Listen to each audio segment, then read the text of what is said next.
Let's take a better look at what we're going to be working on today. First up is this little oval needlepoint lady artwork. This is artwork. I used to do needlepoint, so I kind of know about this. We're gonna fix this girl up. This at a local thrift shop for next to nothing. It's this little copper lantern, and we're gonna give this a nice little makeover. Found a paper mache pumpkin that I love the shape. It's one of those Cinderella pumpkins. Not crazy about the look. I have this wire basket that is actually ours. I've used this as a planter for several years. I'm ready to change it up. I've got a candle holder. We have a wooden tray. We have a cutting board. This is a thrift store cutting board. You see these all the time. Then we have this cast iron. This is a cast iron paper roller. It's old fashioned. We used to use it in our vendor spot to display handmade ornaments that we made at Christmas. We're going to change this into something else. And I have a couple of supplies out, so let's get started. First thing I'm going to do is mix up some Miss Mustard Seeds milk paint. I'm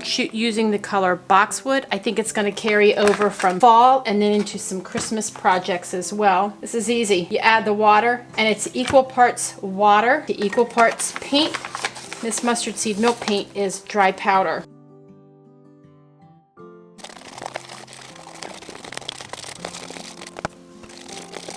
While that paint finishes setting up, I'm going to put a coat of primer on this pumpkin. I have a plan for this pumpkin, and I'm afraid the orange will show through. So to prevent that, I'm using Dixie Belle's Boss in white.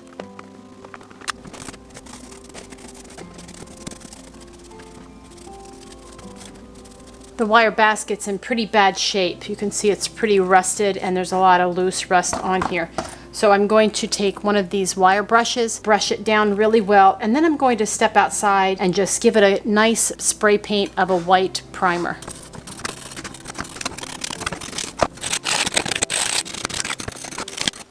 Stepped outside and I gave this a pretty good paint job with just a white flat primer, nothing fancy here. I ran out, so I didn't get it completely covered, and I don't really know what I'm going to do with this yet, so I'll just let it dry and keep thinking on this project. What are we going to do with this candlestick? It's a single candlestick. I see single ones all the time at thrift stores. And then one of these little wooden trays. I'm not sure what these little wooden trays are used for, but I see them a lot. I've seen them square, rectangle, all sorts, and we've just made over lots of these. I'm going to give it a really good clean first, and then I'll show you what I'm going to do next.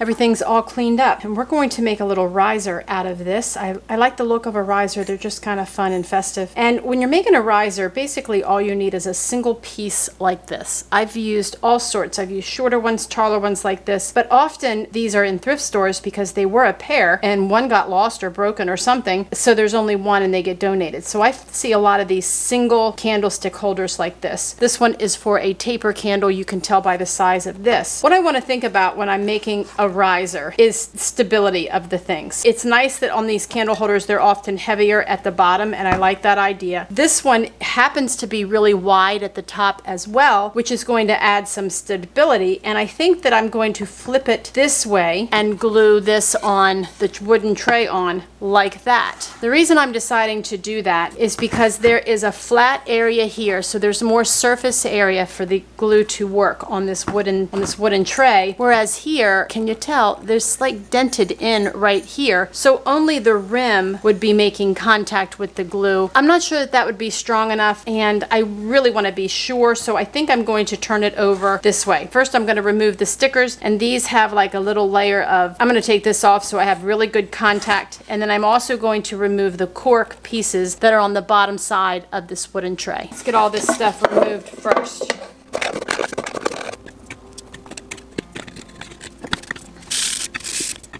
I've changed my mind, and here's why I changed my mind. Maybe this is a silly reason. This is all made out of resin, so it's nice and solid. It's completely solid. It's not hollow. This piece, however, is made from a metal. You can hear it. And I don't like the sound of it when it sits down on the table. So if this wooden tray is on here and it makes that sound, I don't like that. I like this sound better. That sounds more solid. So I'm going to run a bead of glue around this, and I'm going to eyeball it and glue it to the bottom of this wooden tray.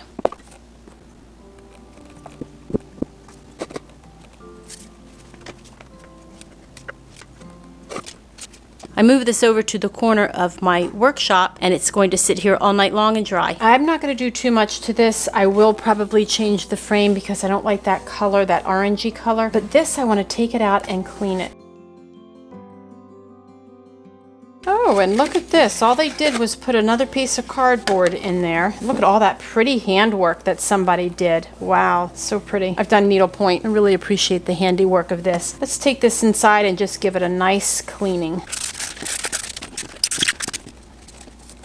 I decided to try to sand it a little bit more to see if this was really a pretty wood, and it's not. This is not a pretty wood underneath. This is a resin of some sort. I'm not crazy about the color. I don't like the orange, and I think I'm just going to paint this. I already have this boxwood color mixed up, and the needlepoint lady has some of this color green in her outfit, or in the greenery around it. I think I'm going to use that same color green and just give it a nice coat of paint.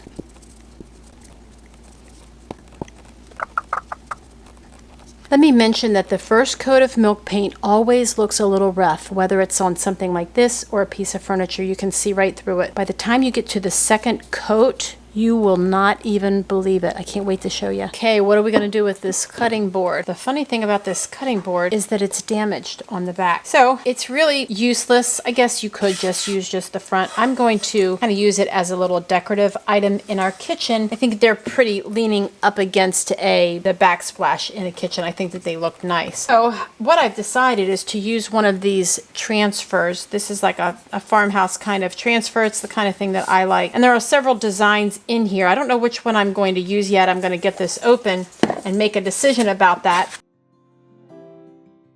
All right, I've sanded off. There was like a finish on here, and I sanded that off so that the stain that I'm going to use will work on it. And I decided I wanted this to look a little more used. It looks a little new, and I don't like that.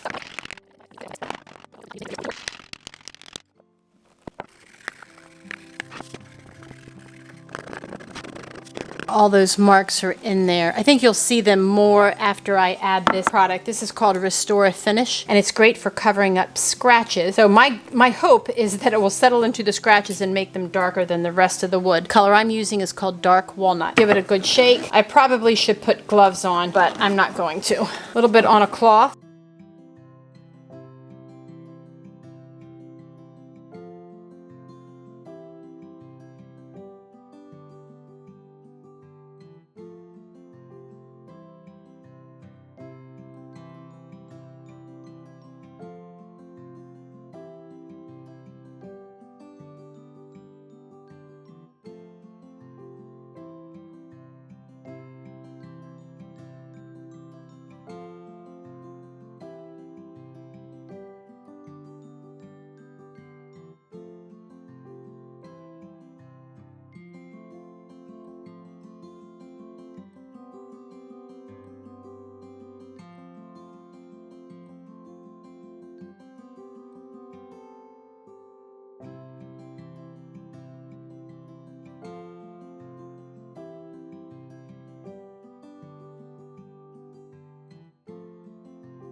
Okay, this is the next thing that we're going to work on, and it could be an epic fail, and I'm okay with that. I'm okay with trying to take something that I found for 50 cents at a yard sale and turn it into something. This piece has a lot of things wrong with it. It has a splattered piece of paint, I think from a previous project of mine.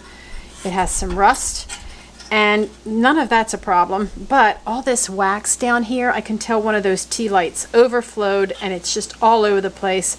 First off, I'm going to try my chisel and scrape off as much of this as I possibly can, and then we'll go from there. I don't know what's going to happen next. I'm going to think about it.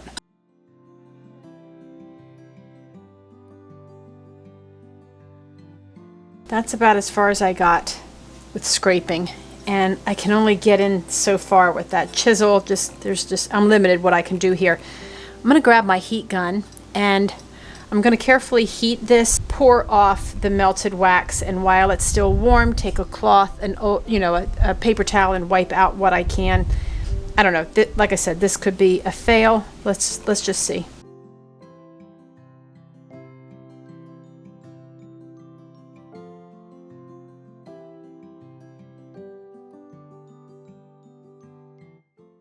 This is my heat gun. It's a Porter and cable. I really do use this heat gun a lot, but I do want to mention some safety precautions.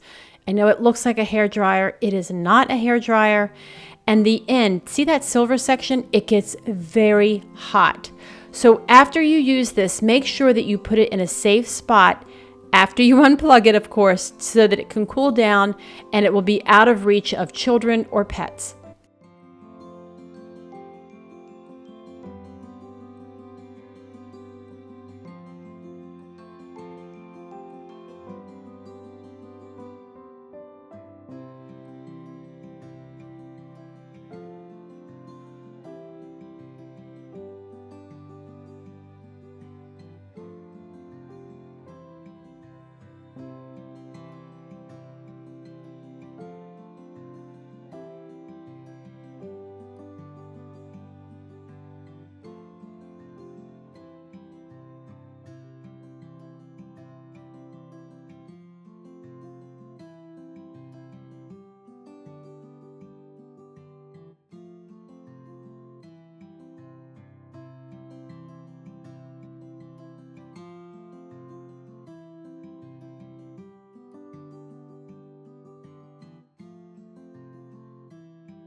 Cutting board. I'm real happy with how that looks.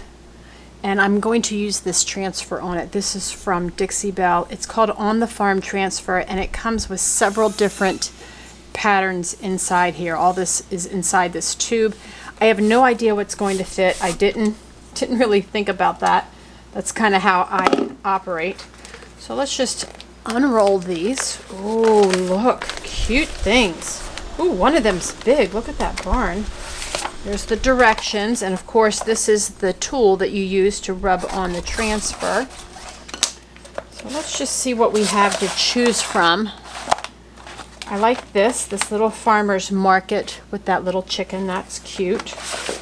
Welcome on the farm, and then all these little farm animals. That's adorable for a kitchen. Wouldn't that be so cute? There's one option. Ooh, here's the other part of that barn. Oh, I think maybe, look at that. You could make one big design from that barn. See that? That's cool. So there's that. There's some cotton, fresh and local, like a little sign. Oh, look at all these. These are so cute. Oh my goodness. I love this. I love that. I don't know that it would fit. We might give that a try. This one I'm going to think about. I love all these. These are all separate. You can use them together. You can use them on separate things. You really get a lot for your money on these things. Oh, look here. All this cotton. Those cotton stems, or those are called, I forget what those are called. If you remember what these are called, could you drop it in the comments? I've totally forgotten. There's an old truck. There's a windmill. Look at these. They're so nice. Great news. I went in and I measured, and this from top to bottom will still sit in this direction under my kitchen cabinet. I'll have plenty of space. So that means I get to use the design that I originally wanted to use in the first place, this one here. So to apply these transfers, it's super simple. I don't know if you've done this before. It's a little addictive. It's a little bit of fun. It's a whole lot of fun. I'm going to eyeball this. You know, if you're funny about that kind of thing and you'd rather measure, then go right ahead and measure. I'm looking at this. I feel like I've got it on here pretty straight.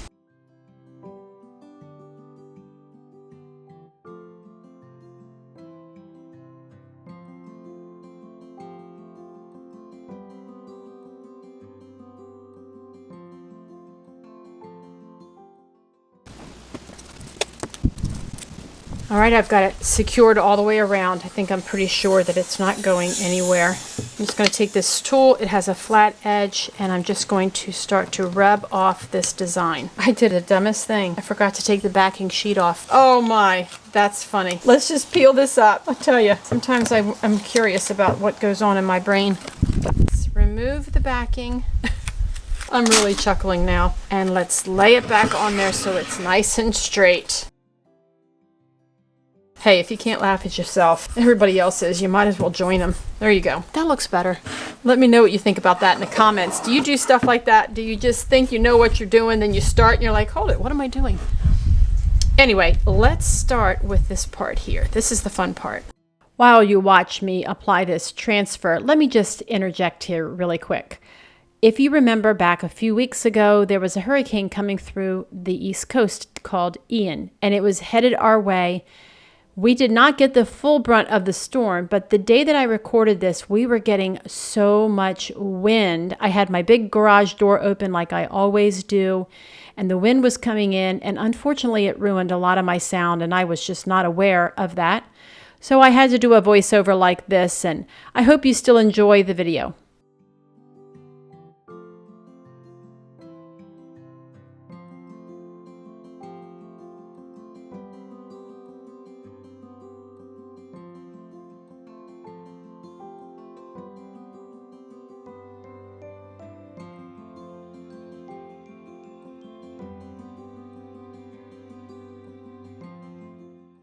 Once the 2 coats of primer were dry on the pumpkin, I took my cocktail napkins that I found on Amazon and I separated them. They come in 3 plies. So I separated them very carefully and kept the decorative side. And then I also tore them into smaller sections. They're about 3 by 3. And I tore all of the edges so that there would not be any straight edges along the napkin sections. Then I worked in small sections and I applied a bit of the Mod Podge on the pumpkin and I laid the section down on the Mod Podge and smoothed it out with the paintbrush.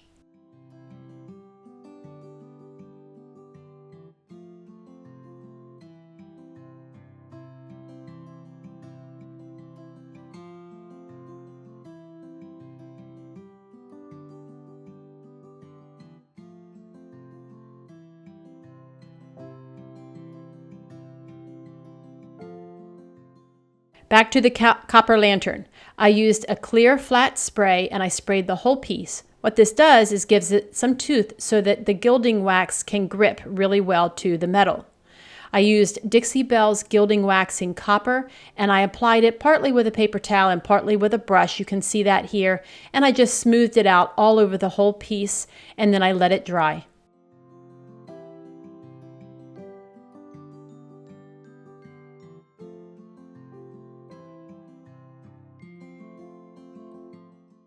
Here we are back at this cast iron paper roller. This would have been at a butcher shop. It would have held a piece of butcher paper, a roll of butcher paper, and the butcher would use that once he had the cut of meat for his customer and he could package up that meat. I decided to use it as a base for our centerpiece in our dining room. I added some faux pumpkins that I had painted for another project, and I wrapped them in these little raffia nest kind of things, just settling them in. Then I grabbed the tops left over from some corn that we had grown in our garden, and I sectioned off the tops to create these little bundles. I wired them together, and then I just tucked them in here and there just to fill in the space.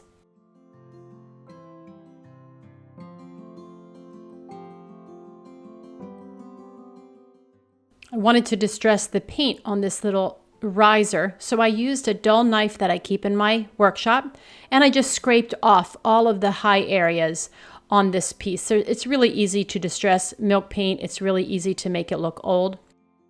I decided to use Miss Mustard Seeds milk wax in the eco form. It is food safe, so I won't have to worry about that stack of cookies that I plan on putting in this riser.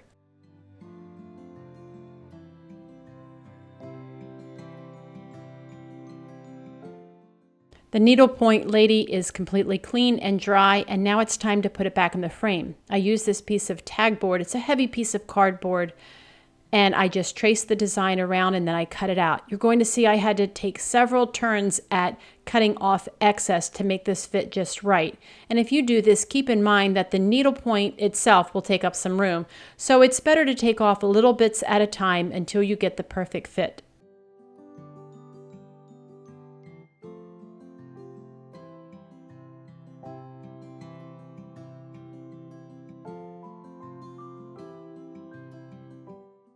Once I had the needlepoint lady all fit and snug inside the frame, I used black duct tape to hold the back of it all together.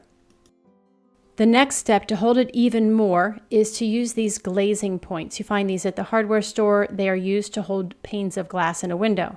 Let me show you how to put this in. Don't worry, I'm not going to stab myself.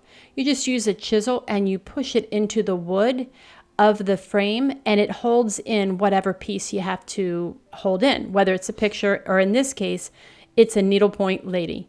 You just line it up where you need it, use your chisel and gently push it into the wood, and it holds that piece secure.